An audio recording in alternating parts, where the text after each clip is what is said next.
Olá a todos, bem-vindos a mais uma entrevista do projeto Os 230, desta vez no Salão Nobre, talvez a vez que esteja mais calor, estão 30 e muitos graus, está um calor insuportável em Portugal. Vai ser conversa quente. Vai ser conversa quente, com o Carvalho do PSD, bem-vindo. Obrigado.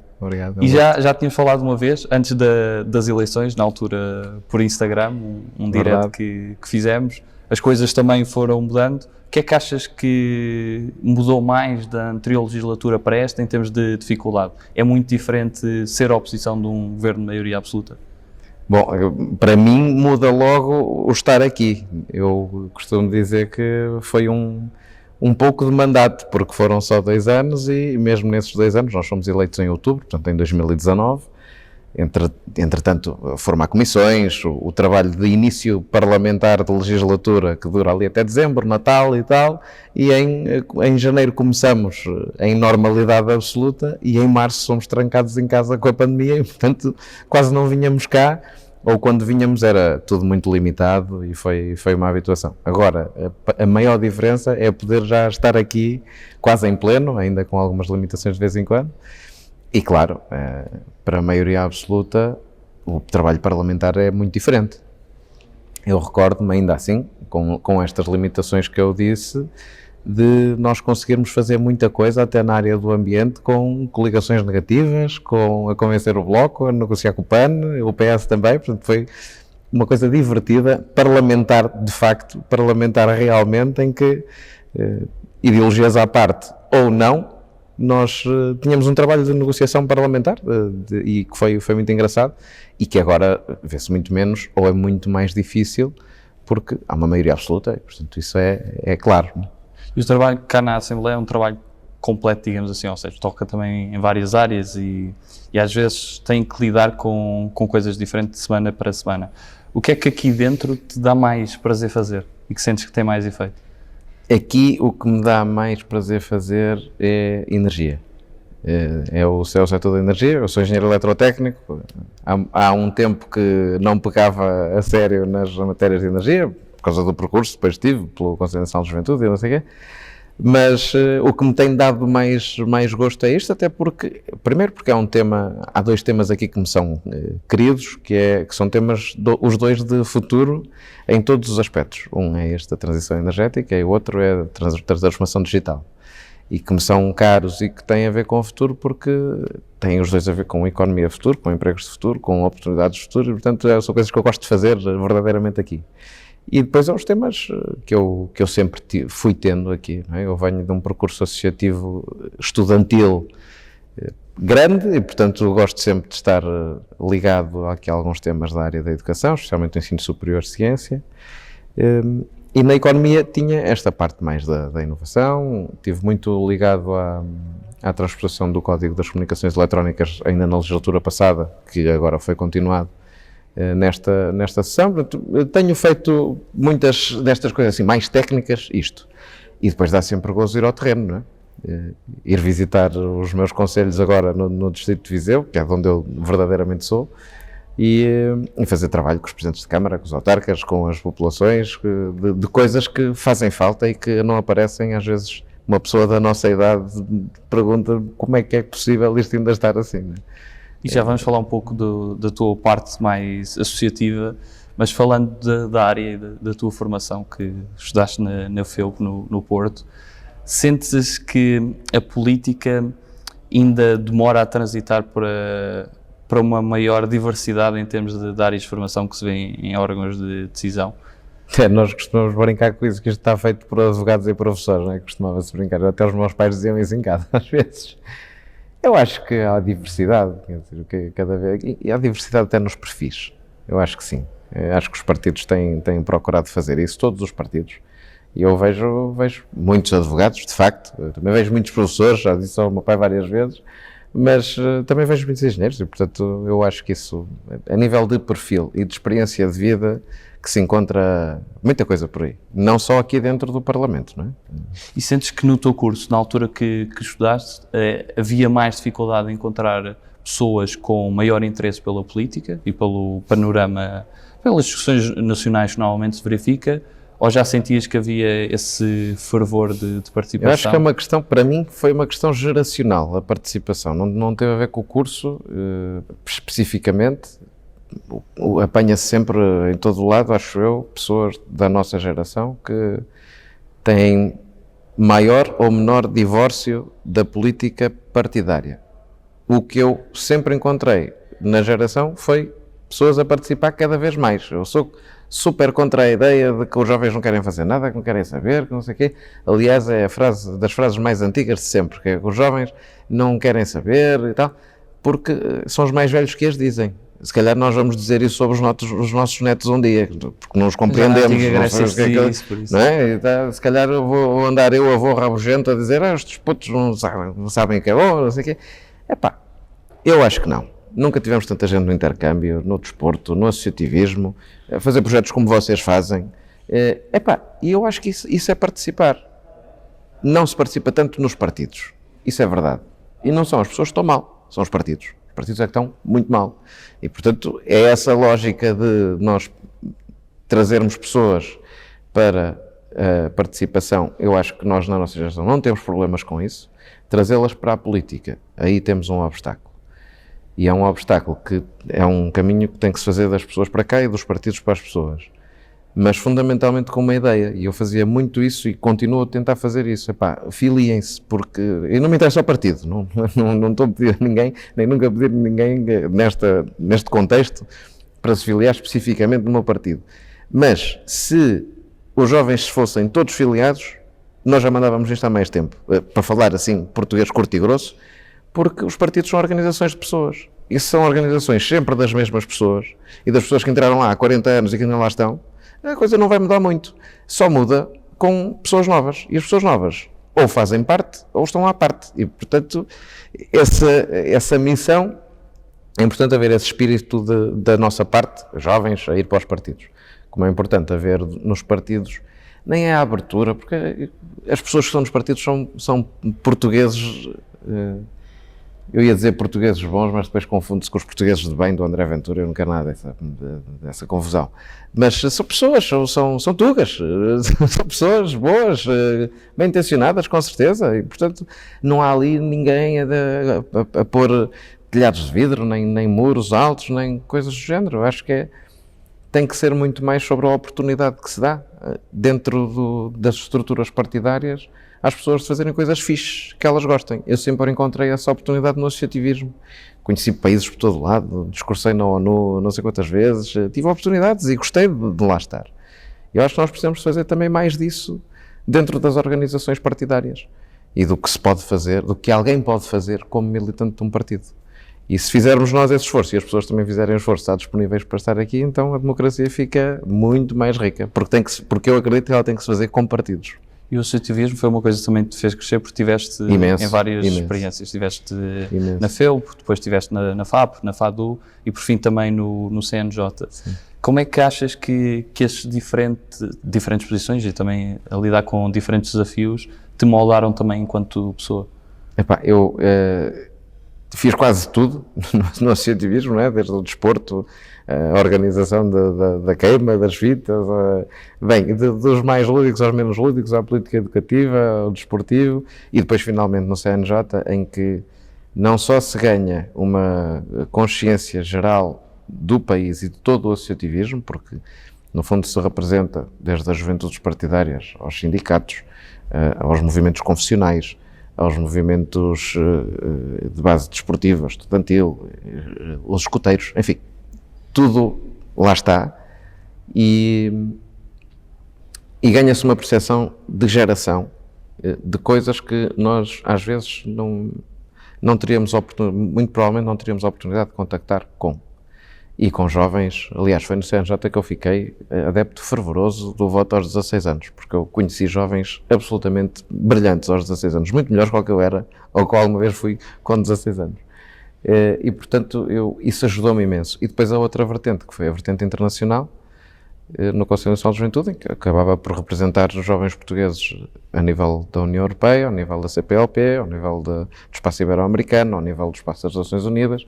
Consegui fazer, 20 anos depois da primeira Conferência Mundial de Ministros de Juventude, fiz a segunda em Portugal, a primeira também foi em Portugal há mais de 20 anos, portanto foi o Lisboa mais 21, foi 21 anos depois, porque, enfim, demorámos 21 anos e não 20, falhou-nos ali uns meses, mas fizemos na mesma. Conheci pessoas de todo o mundo, realidades de todo o mundo, e isso foi muito importante para o meu crescimento pessoal, para a minha abertura ao mundo. É experiências, até o que eu digo, há coisas que nós, e a democracia é uma delas. O gajo não pode estar a ver a democracia em vídeos do YouTube e a ler livros. Tem que se experimentar. E uma pessoa vai a eleições, perde, ganha, presta contas. É para isso que serve o movimento associativo, juvenil, /estudantil, é para as pessoas poderem experimentar a democracia. E nós falhamos todas as vezes em que mesmo esse movimento, era uma grande luta no Conselho Nacional de Juventude, mesmo esse movimento está capturado por pessoas com 80 anos, com 70 anos, com 90 anos. Havia um presidente de uma associação juvenil que tinha 96 anos, nome de altura do CNJ, uma associação juvenil. Portanto, é dinheiro do Estado que é suposto ser entregue a jovens, para os jovens experimentarem a democracia, fazerem o seu projeto, fazerem os 230, irem de intercâmbio para algum lado e não sei o quê. Cada vez que falhávamos a esses jovens para continuar a dar aos que inventaram o sistema da juventude tal como ele é, estávamos a falhar brutalmente à democracia. Portanto, era isso, todas essas coisas, foi espetacular. Entretanto, comecei a trabalhar também por ali e foi muito engraçado, foi grandes anos da minha vida. E já vamos também a esse projeto de trabalho que tu também criaste, mas ainda nesta parte das funções representativas que tu tinhas, de outra perspectiva, tu nessa altura sentias que querias vir para este lado de decisão política de um órgão de soberania, e imaginavas que isso acontecesse tão rapidamente? Não. E de como é que viste também essa aposta, que foi uma coisa que surpreendeu um pouco as pessoas na altura, sim, porque era uma coisa que não era até muito a mim feita, próprio, de seres cabeça de lista pelo Porto. Até a mim próprio. O Rui Rio era uma pessoa, aliás, de resto, como a Catarina Martins, o Jerónimo de Sousa, a Ana Catarina Mendes, o António Costa, eram pessoas com quem eu reunia pelo CNJ habitualmente. O Rui Rio era também um deles. Eu fui militante filiei-me no PSD em 2014 e depois suspendi porque era representante de todas as juventudes partidárias, portanto acabei por quase nunca ser militante do PSD a sério, não é? E aliás não tive experiência nenhuma em organizações do PSD. Mas, e depois o Rui Rio convidou-me para conversar e fez-me esse convite que me surpreendeu muito e que eu aceitei, porque não só era o meu partido, como estavam a fazer uma coisa que o Rui Rio na altura chamou querer dar uma pedrada no charco. Ele dizia uma coisa, vê se eu me lembro bem da conversa, que havia várias coisas que o líder do PSD, na altura, fosse ele ou outro, podia fazer para vencer eleições e para contribuir para o resultado das eleições. Que uma era o programa, sem dúvida, outra era ele próprio, a prestação dele próprio nos debates, etc. E outra eram as pessoas que ele ia candidatar. E ele aí diz, vou dar uma pedrada no charco geracional, de renovação. Geracional e não geracional, porque houve pessoas como a Mónica Quintela, que há bocado estava ali a passar, a Mónica Quintela, que entrou para a cabeça de lista em Coimbra e também não era uma militante ativa do PSD e deputada do PSD, ou seja, há pessoas novas e mais velhas que entraram, agora depois vou levar a porrada da Mónica, que estou aqui a dizer, parece que eu estou a chamar velha, mas não estou, Mónica, desculpa, mas enfim, que entramos para renovar um bocadinho as listas do PSD e eu acho que isso foi bem aceito, sinceramente. E acho que foi uma lista de equilíbrio e espero que tenha sido bem aceito e que tenha correspondido à minha geração e às pessoas pelo trabalho que aqui consegui fazer, ainda que naquele pouco cheio mandato que foi pandemia e coisas do género que limitaram muito a nossa ação aqui. E voltando à tua vida fora política partidária, o que é que dá também e o que é que te moveu para criares um projeto novo na área tecnológica? Epá, foi querer trabalhar, por um lado, não é? Porque eu já tinha terminado o curso quando fui para o Conselho Nacional de Juventude.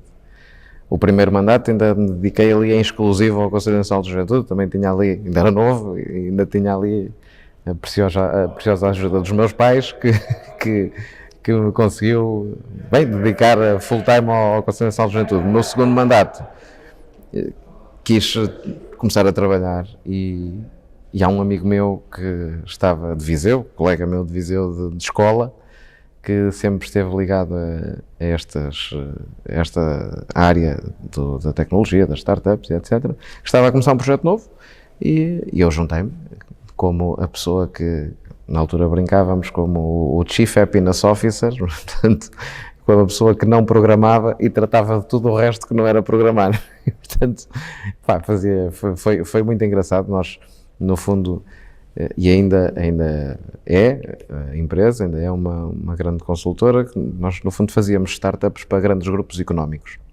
Ou seja, íamos ter ou com a Lufthansa, ou com uma DHL, ou uma Daimler, e víamos o budget de inovação que as empresas tinham, e ficávamos com o budget de inovação e fazíamos uma startup, ou seja, contratava-se por baixo e depois entregava-se uma startup ao cliente, que era assim um modelo de negócio um bocado inovador na altura e que teve vários investidores. Entretanto, acabei por não conseguir estar lá tanto tempo como gostava. Talvez um dia possa voltar, porque entretanto, logo a seguir, um ano e pouco depois, vim para aqui, e onde ainda estou. O Rio convidou-me para vir para aqui, eu aceitei, e hoje, felizmente, estamos bem. Eu estou bem aqui, a empresa também está bem, está espalhada por Portugal inteiro, abrir os escritórios no interior do país também é importante, e portanto, é tudo bom, temos boas coisas pela frente, espero eu.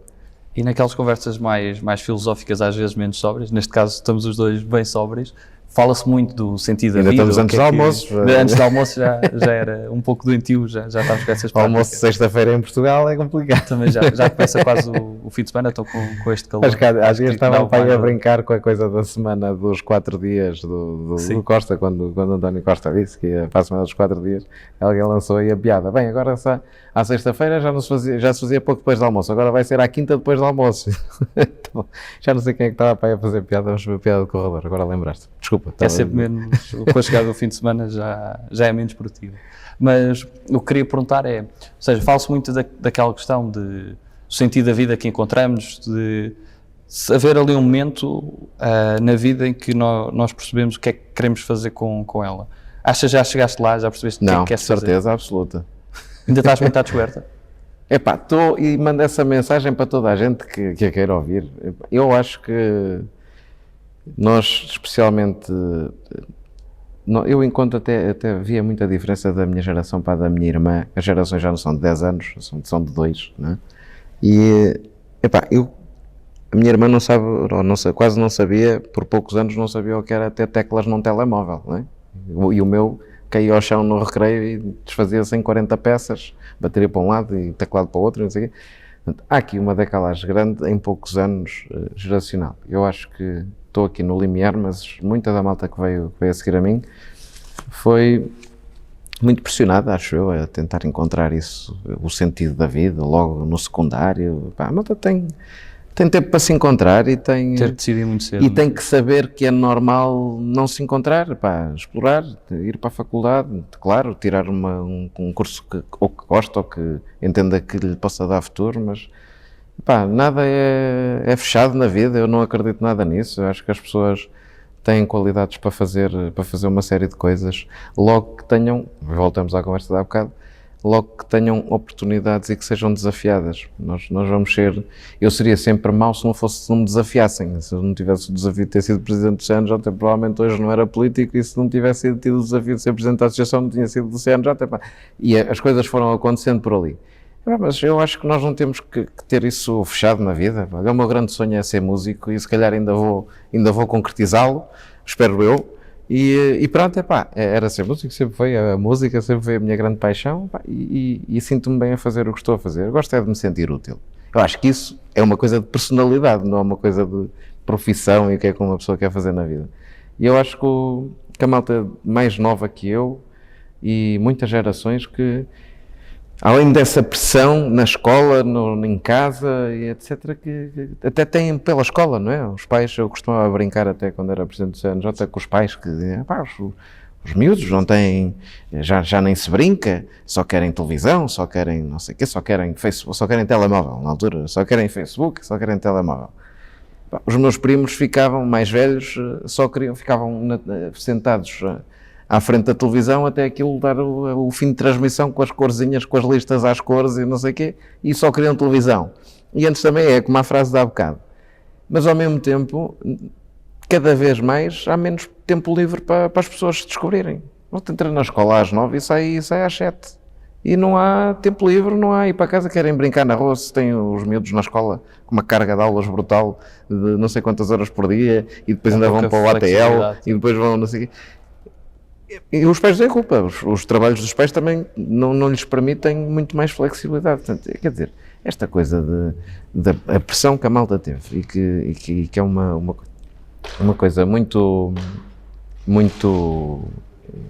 limitativa de criatividade e de pensar no futuro, de olhar para daqui a não sei quantos anos e como é que eu quero estar, o que é que eu gostava de fazer com o mundo, o que é que eu queria fazer. Eu acho que isso aconteceu menos nas gerações mais novas e na minha nota-se onde. Eu dizia muitas vezes isso e continuo a dizer. Que é quando as pessoas mais velhas também dizem vocês não querem saber do futuro. E depois, como é que alguém da minha idade há de querer pensar no futuro daqui a 10 anos se o grande problema é sem dinheiro para a renda amanhã? Não é? Esse é que era o problema da malta quando andava na faculdade. Se tinha dinheiro para a renda, se tinha um emprego assim mais ou menos porreiro, se tinha...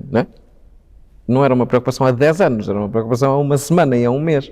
E acho que esta evolução do tempo e a velocidade das coisas também nos atrofiou um bocadinho mais. É por isso que eu digo, somos muito novos, temos uma coisa a nosso favor que é tempo.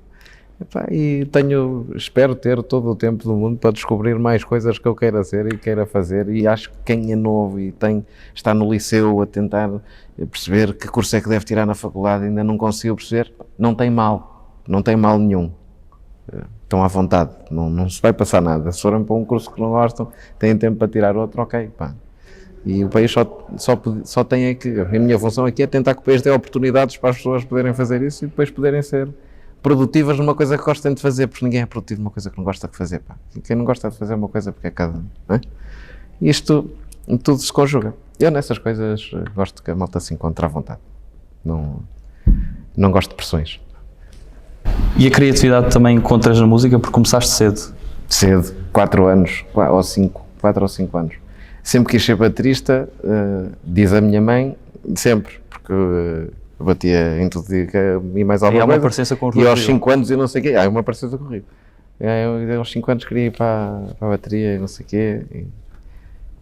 E a minha mãe disse que nem pensar, vais aprender piano, que lá está, o conservadorismo, com uma pessoa está sempre sujeita, música tem que se aprender, no piano ainda. E então lá fui, não me aguentei muito naquilo, hoje já ando a aprender outra vez por Carolice, e então comecei a estudar música, e queria ir candidatei-me até a curso superior de música, não entrei, música, percussão, não entrei, candidatei-me a produção e tecnologias da música na ESMAI, no Porto, e não entrei, e fui parar à Faculdade de Engenharia. Portanto, é assim uma coisa, por isso é que eu digo, isto muda tudo. E no mundo da música, o que é que tu costumas ouvir mais? Rock, e quando era mais novo era só metaladas, era o que eu fazia mais. Algumas bandas que tinhas mais como preferência? Sim, dessa altura, Arch Enemies e Metallica, evidentemente, não é? Estas coisas assim, até mais pesadas, era o que eu gostava de andar sempre a ouvir. Mastodon, Lamb of God e coisas assim mais, era a minha onda. Pantera, e depois, enfim, acho que com a idade, isto é uma coisa que sempre me disseram, com a idade um gajo vai acalmando. Eu agora tenho mais para os blues, para o Kenny Wayne Shepherd, para o Seis, para o Smith, às vezes até John Mayer, vê lá tu, portanto, isto vai-se acalmando, mas continuo a ir ver Guns N' Roses, que ainda lá estive há dias, portanto, era a minha onda. Entretanto, como vim para Lisboa, não só por causa do Conselho Nacional de Juventude, mas depois também estava aqui a trabalhar e não sei o quê. Comprei aqui a minha primeira casa depois quando comecei a trabalhar e já no Porto tinha sofrido disso. Tentei ter uma bateria eletrónica, mas as baterias eletrónicas que existiam eram ainda com pads de borracha e portanto aquilo fazia exatamente quase o mesmo basqueiro que fazia uma bateria normal, especialmente para os vizinhos, só que era uma coisa de tac, tac, tac, e então eles não suportavam a coisa, tive que desistir. Então comecei a aprender guitarra e baixo e é ao que me dedico agora mais recentemente. Mas pronto, é o meu hobby, se quiseres, não é? O meu hobby é esse. E o que é que vias na tua infância? Na televisão, séries, filmes? Ainda apanhaste um Na minha infância, Dragon Ball, não é? Mandatory e o que é mais? Tinhas Ainda alguma... apanhei um bocado de Pokémon, não é? Apanhei a primeira versão dos Power Rangers também, ao domingo. Ao domingo de manhã ou ao sábado de manhã. Sei que era ao fim de semana. É? Na SIC. Uma coisa que agora um tipo vai ver e fica a olhar para aquilo. Como é que eu via isto? E tinha que estar a hora certa. Até há certa. dias alguém, foi no Natal, um tio meu qualquer, que estava a mostrar uma coisa do Big Show SIC no YouTube. E olhas para a produção daquilo e eu, como é que é possível? Nós ficávamos colados, o macaco Adriano era uma coisa de que... E agora olhas para aquilo e é uma coisa, também foi uma evolução brutal. Mas de bonecada era isso, era Dragon Ball, Pokémon, e era isso, acho eu, que me recordo assim. E depois eu também nunca fui muito de televisão e de consolas e jogos, e pá, eu tinha aquilo, os meus primos tinham, e eu também acabava por pedir aquilo no Natal ou não sei o quê, pá, mas jogava 2 semanas e cansava-me daquilo, nunca gostei. Foi sempre mesmo música e ocasionalmente o desporto e jogar a bola e não sei o quê, gostava mais dessas coisas. E tive um grande hobby que depois não deu para conciliar com a música, hobby que quase quis levar aquilo mesmo a sério, mas não deu para conciliar com a música, porque partia-me todo, que era o skate. Eu andei de skate o liceu todo, mas depois ou partia o braço ou torcia os pés e depois não dava para tocar a bateria e portanto tive que optar, e então optei pela bateria. E pronto, foi basicamente isso. E o que é que costumas ver agora? Por isso é que eu digo que encontrei jovens com 16 anos que são brilhantes, com uma consciência política mundial, de política internacional, com uma opinião brutal, que eu comparava comigo com 16 anos e que eu 16 anos queria andar de skate e tocar bateria e o resto logo se via. Claro que estudava para tirar boas notas e não sei o quê, porque também queria entrar na faculdade e tal. Mas apanhei jovens brilhantes, pá. Brilhantes. Nós temos uma geração fantástica, gerações fantásticas. E o que é que agora costumas ver quando sais daqui do Parlamento? Tentas fugir um pouco da política ou sentes tentar também ver programas de comentário político, séries políticas também às vezes? Honestamente, séries políticas, programas de comentário, não. Pá, já não dá, já não faço nada disso. Olha, o que é que eu faço? Que às vezes me é útil, quando venho para aqui, e venho cedo, normalmente venho muito cedo, e venho ouvir o Camilo Lourenço, porque é vantajoso neste sentido, faz a revista de imprensa logo do dia, mesmo que eu discorde metade do que ele diz, ao menos eu sei o que é que está nos jornais todos, que ele faz muito bem isso, e portanto às vezes ouço o programa dele, ou então ouço podcasts. Porque gostar, olha, eu gosto de ler o jornal, na mesma, é no iPad, mas gosto de passar todos os dias, passar o jornal, de o subscrever já agora, pá, paguem informação, faz favor, é uma coisa que eu gosto de pedir às pessoas, e gosto de podcasts muito.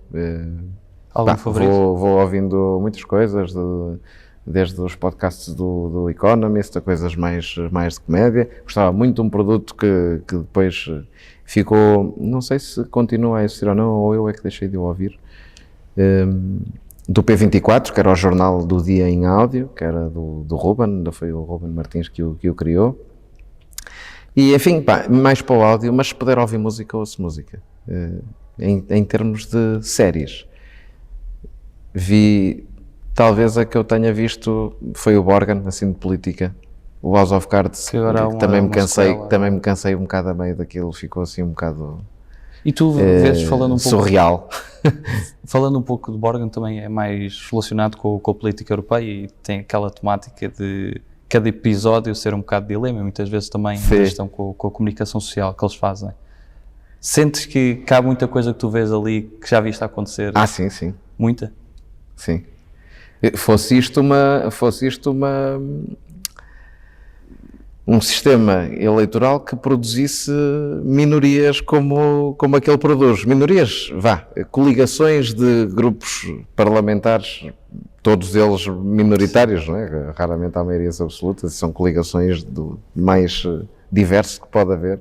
Ainda agora fizemos uma visita à Suécia, estivemos a falar desse resultado eleitoral deles, que é muito engraçado e que vem das eleições, não é? Eles fazem as eleições todas, agora virando para a Suécia, eu não sabia, fazem todas no mesmo dia, todas, as das regiões, as autárquicas e as legislativas. Portanto, aquilo é uma confusão de informação para o eleitor. Claro que tem um turnout de 80% ou 90% de pessoas a votar, mas deve ser uma coisa brutal. E eles têm regionalização, não é? Portanto, eles fazem as eleições dos parlamentos locais, assembleias municipais, etc. Tudo no mesmo dia. Muito engraçado. E dizem que isso também contribui para, de alguma forma, haver estas negociações de coligações. Mas voltando ao Borgen, e aqui, sim, há muita manobra.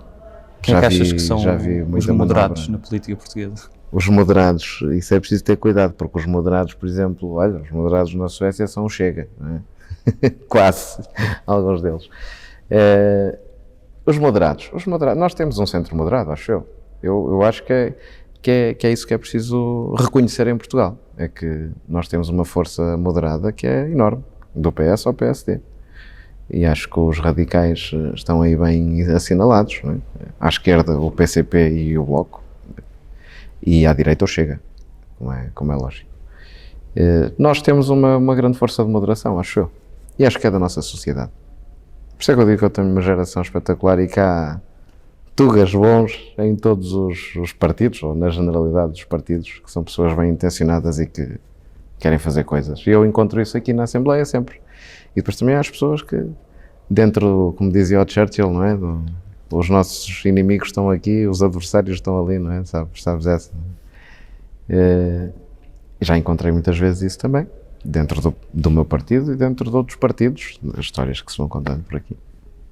E para terminar esta fase mais de interesses, no mundo da literatura, tens assim alguma coisa que leias mais?